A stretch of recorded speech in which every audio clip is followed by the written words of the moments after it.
O carnaval termina com a prisão do deputado Daniel Silveira, enfim, gravou um vídeo, né, e o ministro Alexandre de Moraes, indicado por Temer, não foi indicado por Dilma Rousseff, determinou a sua prisão em flagrante. Né, por quê?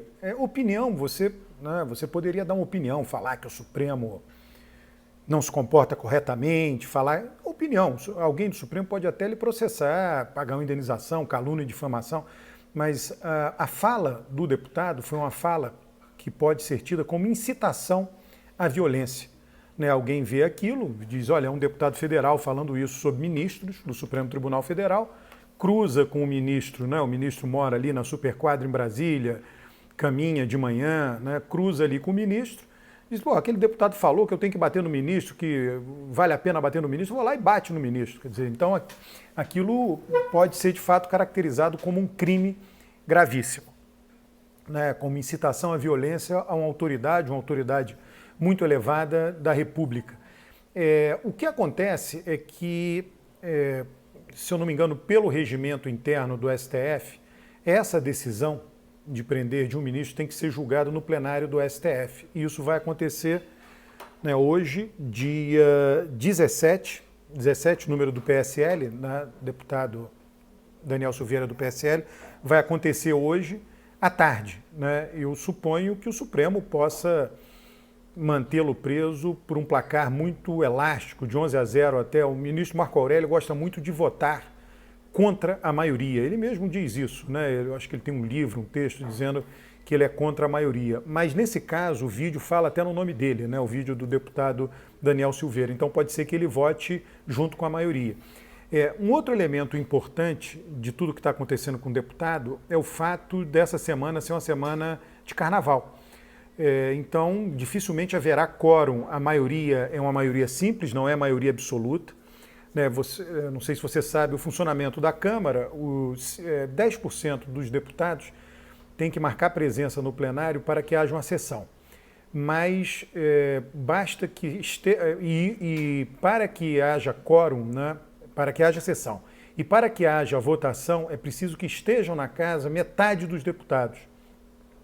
Eles não precisam estar no plenário, eles têm que estar na casa e isso daí é devidamente registrado. E a votação tem que ser por maioria simples. Né? Só que nós estamos no feriado.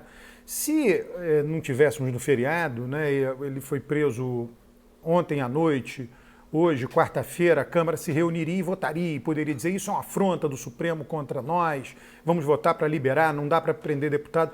Só que tem um período, né, entre agora, quarta-feira, e a provável primeira sessão da Câmara pós-feriado, que eu creio que vai ser na semana que vem, na terça-feira. E nesse período os deputados vão se conversar por telefone, mensagens, enfim, alguns presencialmente, e eles vão dizer, olha, esse deputado aí foi eleito na rabeira, foi o último, se eu não me engano, deputado a entrar na chapa do PSL no Rio de Janeiro, com 35 mil votos, em torno disso, ou seja, não é um deputado bem votado e está trazendo muito ruído para a Câmara. Né? E nesse período todo, quer dizer, ele foi votado, obviamente, dentro do fenômeno Bolsonaro, alguém que nunca se envolveu demais com a política, é claro que teve envolvimento em função da militância dele corporativa, né, dos interesses policiais da Polícia Militar do Rio de Janeiro, mas talvez sem votos suficientes para ser eleito não fosse o fenômeno Bolsonaro.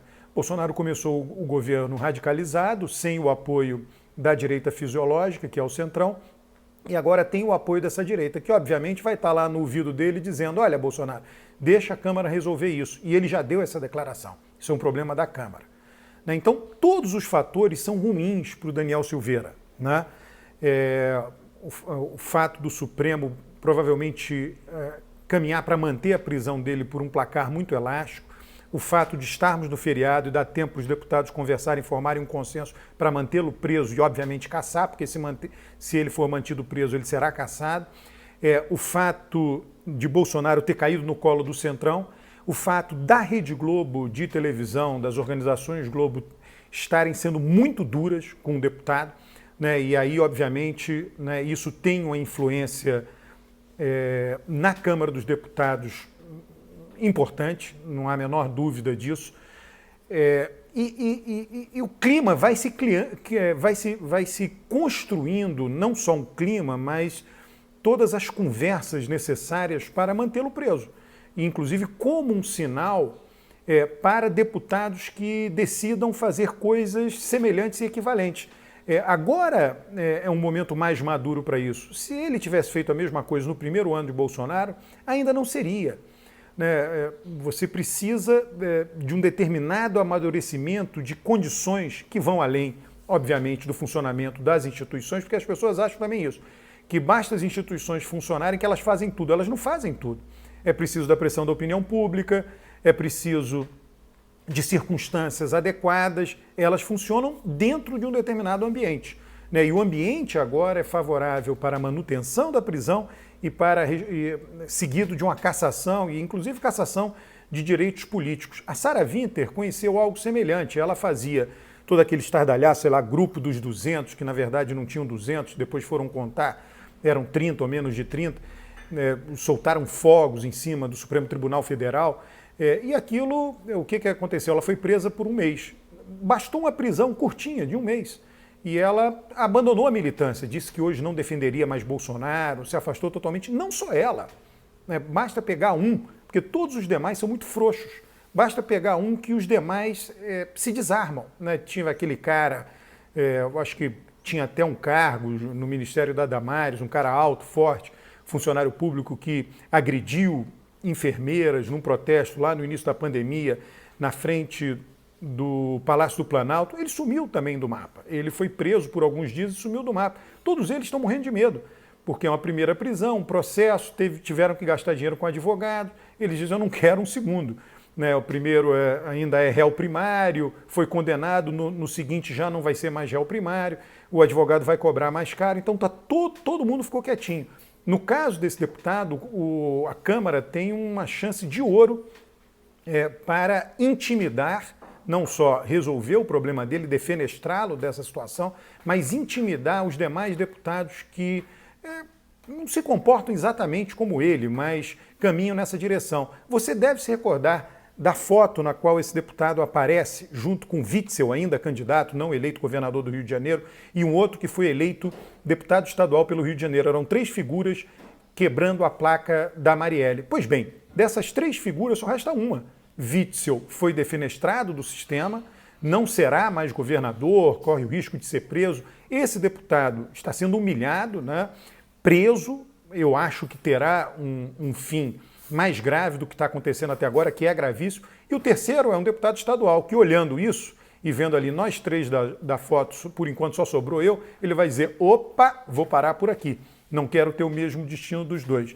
Então, vocês estão vendo, quer dizer, eles estavam surfando numa popularidade enorme, num sentimento antipolítica em 2018, e hoje eles foram tratorados inteiramente pelo sistema político democrático, sem muita confusão. Simplesmente deixa-se o tempo passar. O tempo das instituições é o tempo da política. O tempo da política é lento, não é o tempo do indivíduo. O indivíduo pode se revoltar hoje, ir para a rua, agredir alguém, aí ele resolver um problema. As instituições não funcionam assim. Para você processar uma pessoa é necessário evidências, é necessário abrir um inquérito, tem que ser montado um documento, depois tem direito de defesa. Tudo é muito mais lento do que simplesmente você juntar uma turba de pessoas, se opor a alguém, ir para a rua e linchar e matar aquela pessoa. Não é assim que funciona, que as instituições funcionam. As pessoas querem uma pressa que não existe no mundo da política, que não existe no mundo institucional. As punições estão vindo no seu devido tempo. Poderia ser mais rápido, como poderia ser mais devagar. Poderia ser mais duro, como poderia ser mais leve. A questão não é essa, a questão é que elas vêm e elas vão enquadrando todo mundo. Bolsonaro começou a sua presidência como um total recalcitrante do sistema e hoje se tornou um deles, aderindo completamente ao presidencialismo de coalizão. Isso vai ficar mais claro quando ele começar a trocar os ministros e colocar ministros em pastas importantes, pastas com muitos recursos discricionários na mão de políticos do Centrão. Isso vai ficar evidente. Então, Bolsonaro foi sendo enquadrado. Se ele não se enquadrasse, ele seria defenestrado pelo sistema, como foi o caso de Dilma. Ela resolveu entrar em conflito permanente com o sistema diz, olha, não dá, aqui você tem que compor com a gente. Então, você vai ter que pular fora. Então, toda vez que há composição, o presidente sobrevive. Toda vez que o presidente decide bater de frente contra Congresso, Câmara, Senado, enfim, as instituições de um modo geral, é dada uma chance a ele. Ele recebe recados, inclusive muito claros, dizendo, olha, você tem chance de se recompor conosco. Agora, uma chance, duas, três chances, não feito isso, sai fora. Bom, era isso que eu tinha para falar. Daniel Silveira, creio eu, terá um destino bem ruim para ele e muito bom para todos nós. Inscreva-se no canal, curta o vídeo, comente os vídeos, traga mais gente para fazer parte deste canal que é de análise política, não é um canal de proselitismo político.